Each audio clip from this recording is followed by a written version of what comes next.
tak gendung-gendung.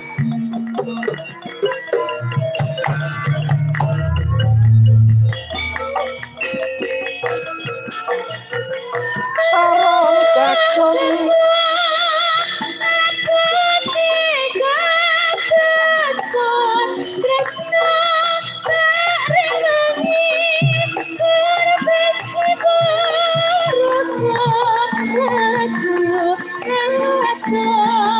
Rangga Sulang Wetone sesandingan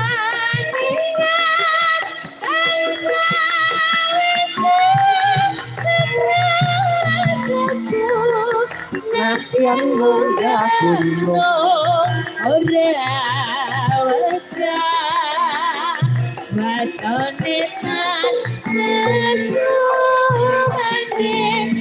tansah Sarung cekung rasane kuatan tresno yen barang sedina kaya setahun sarung cekung apotra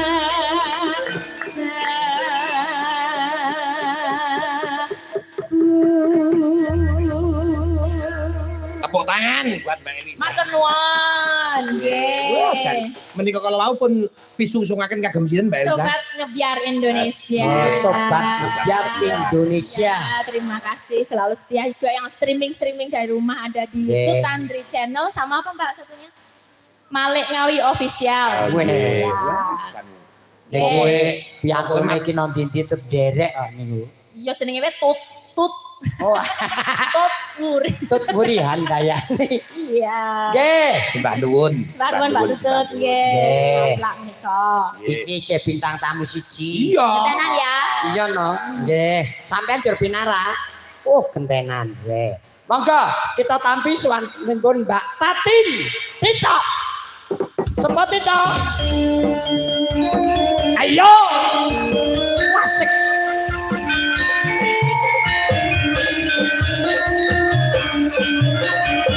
Iya.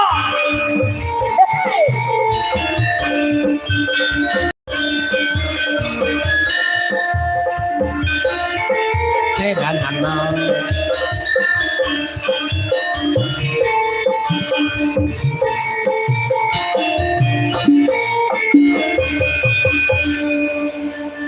Sugeng dalu, Mbak Limpo, Mbak Cangi. Nggih, sing dalu Nduk Sahayu Tatin. Nah, ketemu meneh. Ya, alhamdulillah kepanggih malih. Sehat ya, Nok? Alhamdulillah sehat. Paling pokok kuwi sehat itu ternyata berharga sekali. Oh nggih, saestu. Sehat, Aku- sehat tur waras. Aku sehat tur waras. Sehat itu mesti waras toh. Iya, Ra mesti. Kowe kok kompak temen toh? ya ra mesti no. Sehat itu mesti waras. Alah sing ngomong sapa? Loh, aku iso. Contone, Dasare apa kowe? contoh Sehat tur Tur sehat itu mesti waras. sing ngomong sapa? Ana Aku. sing sehat ning ora waras. Sopo? Kae sing training perut dalan kae. Sing koler-koler kae. Kae sehat, Mas. koler-koler ki piye? Eh, Koler-koler ki piye? Oh, karepe kowe wong gendeng. nah. Lho. Kae ki ra waras kae. Kae ki ra sehat. Uteke sing ra sehat. Ning awake sehat. Wah, Lah. iya. Ah kae ki sehat ning ora waras. Sing ora waras. Lho. Nek iki, Apa? jenenge sapa iki? Pret. Rai wis kok ngene aja prapret. Lah mau diselok sugeng ra gelem saiki jenenge kampret. Iya ning nek semacam ngene jenenge gareng. Ya gareng sugeng kampret. Gareng sugeng kampret ki lho. Ah ya bener ta. Ya nek aku no waras tur sehat. Lho, Ana. aku. Mosok Lho, waras tur sehat. ciri-cirine wong ora sehat ki piye? Ciri-cirine wong ora sehat kuwi ngomong dhewe, Terus? sauri dhewe, nangis dhewe, guyu-guyu dhewe. Kuwi wong ora sehat, ora waras. Ana kuwi. Sehat ning ora waras. Ana kuwi.